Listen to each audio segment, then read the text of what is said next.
জানো তো, একটা ভ্রান্ত ধারণা আমার মনের মধ্যে ছিল। আগে ভাবতাম যারা অভিনয় করে তারা যখন এই পৃথিবীর মায়া ছেড়ে চলে যায়, তাদের বাড়ির লোকেরা তাদেরকে যখন খুশি দেখতে পারে, তাদের কথা শুনতে পারে, হয়তো তাদের খুব ভালো লাগে। কিন্তু বর্তমানে এই ধারণাটা আমার কাছে না একেবারেই ভুল। এই যেমন ধরো, আমাদের 3 বোনের বাপি গত ফেব্রুয়ারি মাসের 5 তারিখে আমাদের মায়া ত্যাগ করে চলে গেছে। তারপর নিজেকে সামলাতে একটু সময় লেগেছে, কারণ সবার তো সহনশীলতা, মেনে নেওয়ার ক্ষমতা সমান থাকে না।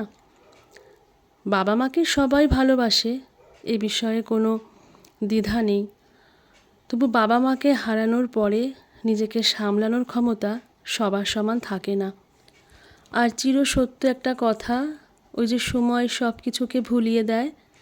না হলে এই আমি একটা সময় ভেবেছিলাম বাপি চলে গেছে, আমি কি করতে থাকবো। আর এই আমি আবার সংসার, মেয়েদের, নিজের কাজ সবটাই সামলাচ্ছি। তবে হ্যাঁ, একটু আগোছালোভাবে। জানি আর একটু সময় পেলে সবটাই হয়তো আবার আগের মতোই পারবো। আর এই আগোছালোভাবেই করতে করতে যখনই বাপির কথা মনে পড়ে, তখন নিজেকে সামলানো যে কতটা কষ্টের, তা মনে হয় সদ্য বাবা মা হারানো ছেলেমেয়েরাই একমাত্র বোঝে। গত ফেব্রুয়ারি মাসের 5 তারিখ, সেই অভিশপ্ত দিন, যেদিন বাপিকে আমরা হারিয়ে ফেলি।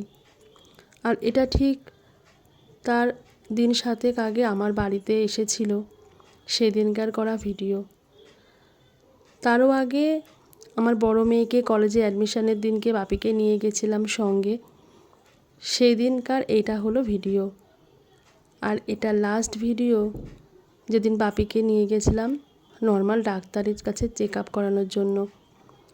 ওখানেই সেদিনকে বাপির বিপিটা পাওয়া যাচ্ছিল না বলে ডাক্তার বলল হসপিটালে ভর্তি করতে।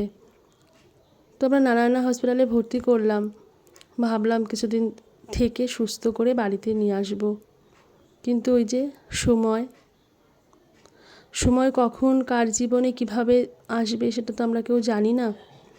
তাই ঠিক 1 সপ্তাহ মাথায় বাপি আমাদেরকে ছেড়ে চলে গেল। আর যে বাপিকে নিয়ে আমরা তো চিন্তাই করতাম না, কারণ বাপি সবসময় মাকে নিয়ে চিন্তা করতো, আর আমরাও তাই। মা অসুস্থ বছর 3 ধরে, মা সকাল থেকে কি খাবে, কিভাবে থাকবে। আর যেহেতু বাপি চলে যাওয়ারও মাস 2 আগে মার পায়ে একটা বড় অপারেশন হয়েছিল, সেটা নিয়ে সবার চিন্তা ছিল। এবার আসি মূল প্রসঙ্গে। সারাদিনে কাজের ফাঁকে ফাঁকে যখনই বাপিকে মনে পড়ছে, আর যখন হাতে একটু সময় পাচ্ছি, তখনই মোবাইলে গ্যালারি থেকে পুরনো ভিডিওগুলো বার করে দেখছি। কিন্তু বিশ্বাস করো, কোনোবারই সম্পূর্ণ দেখতে পাচ্ছি না। এটা যে কতটা কষ্টের, সেই জন্যই প্রথমেই ওই কথাগুলো বললাম, যে আমার আগের ধারণাটা সম্পূর্ণ ভ্রান্ত। যারা অভিনয় করে তাদের বাড়ির লোকরা তো দেখেই বলো, কিন্তু খুব কষ্ট হয়। আমার অন্তত সেটাই ধারণা। আর একটা কথা সবাইকে বলি, যাদের বাবা মা এখনও আছে, খুব ভালোবেসো, একেবারে নিজের 100% দিয়ে, যাতে তাদের না থাকলে কখনো কোনো আক্ষেপ না হয়। আর শুধু শরীরটা না, তাদের মনটার কথাও চিন্তা করো। আমরা কি হয় সবসময় বয়স্কদের শুধু শরীরটা নিয়েই ভাবি, কিন্তু তাদের না মনের খোঁজটাও নিতে হয়। কিসে তারা ভালো থাকবে, কিছু তাদের ভালো লাগবে, এগুলোও একটু ভাবতে হয়। বাপিকে হারানোর পরে মন যে কতটা দামি জিনিস, এটা আরও ভালোভাবে বুঝেছি। আমরা 3 বোন শারীরিক দিক দিয়ে আজ আমরা ভালো আছি, কিন্তু মনের দিক দিয়ে আমরা যে কতটা লড়াই করে যাচ্ছি। তো এটাই বলার।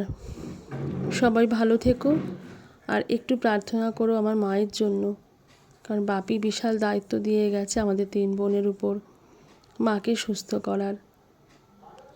এটাও সময়ের উপর নির্ভর করছে মাকে কতটা সুস্থ করে তুলতে পারি।